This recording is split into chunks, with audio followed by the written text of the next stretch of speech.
ఒకప్పటి చాలా కోయిలలు ముందే కూస్తున్నాయి ఊర్ల పొంటి సర్పంచి నేనంటే నేనని కొందరు ఆళ్లకాళ్లే పోజులు కొడుతుంటే ఇంకొందరేమో పక్కనున్న లుబ్బిస్తే సర్పంచ్ అయిపోయినట్టే ఊహలలో తేలిపోతున్నారు. రిజర్వేషన్లు ఇంకా ఖరారే కాలేదు. ఇద్దరికంటే ఎక్కువ పిల్లలు ఉన్న వాళ్ళకు ఈసారి ఛాన్స్ ఉన్నదా అనేది ఇంకా తేలనే లేదు.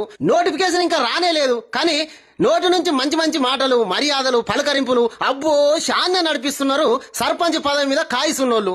ఇన్ని రోజులు లంగ పనులు చేసి ఇప్పుడు సర్పంచ్ కావాలనుకున్న వాళ్ళు సొక్కపూసలు అయిపోతున్నారు, నీతిమంతులు అయిపోతున్నారు. పచ్చగడ్డేస్తే బగ్గున మండేంత పగలున్నా మంచిగున్నావా అనే నరసన్న పిల్లలు మంచిగా చదువుతున్నారా, బాయికాడ పంటలు మంచిగున్నాయా అని మంచి షేడు అరుచుకొని మచ్చిగా చేసుకుంటున్నారు. ఇన్ని రోజులు మనిషికున్న ఇలువ కంటే ఇప్పుడు వాళ్ళకున్న ఓటుకే ఎక్కువ ఇలువ కదా. అందుకే ఎక్కడ లేని ప్రేమలో ఉలుకోబోస్తున్నారు. లీడర్ల ముచ్చట ఇట్లుంటే కొంతమంది తాగుడుగాన్లు, తినుడుగాళ్ళు, ఊదరగొచ్చేటోళ్ళు, ఉబ్బిచ్చేటోళ్ళు గ్యాంగుల తీరుగా తయారైతున్నారు. నిన్ను మించినోడు మన ఊర్లోనే ఎవరున్నారే, ఈసారి నువ్వే సర్పంచ్, ఎంత టోళ్లు నిల్చున్నా నిన్ను మేము గెలిపించుకుంటాం అని లేనిపోని ఆశలు కల్పించి ఉన్న ఆస్తులు మొత్తం అమ్ముకునే తట్టు చేస్తారు. ఎప్పటికీ ఖర్చులు పెట్టించి ఎన్నికల నాటికి ప్లేట్ ఫిరాయించేటోళ్ళు ఉంటారు. చిన్నగా బత్తి పెట్టి నెత్తి కొరిగేటోళ్ళు ఉంటున్నారు. అగో అసొంటోళ్లతో జరంత పైలంగా ఉండాలే ఊర్ల పొంటి జనాలు.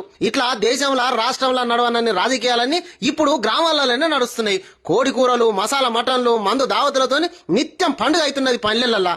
పైసలు ఉన్నోళ్ళు వెనకడుగు వేయకుండా జర గట్టిగానే ప్రయత్నాలు చేస్తున్నారు. ఇక చాలా మంది సర్పంచ్ గా పోటీకి దిగేటోళ్ళు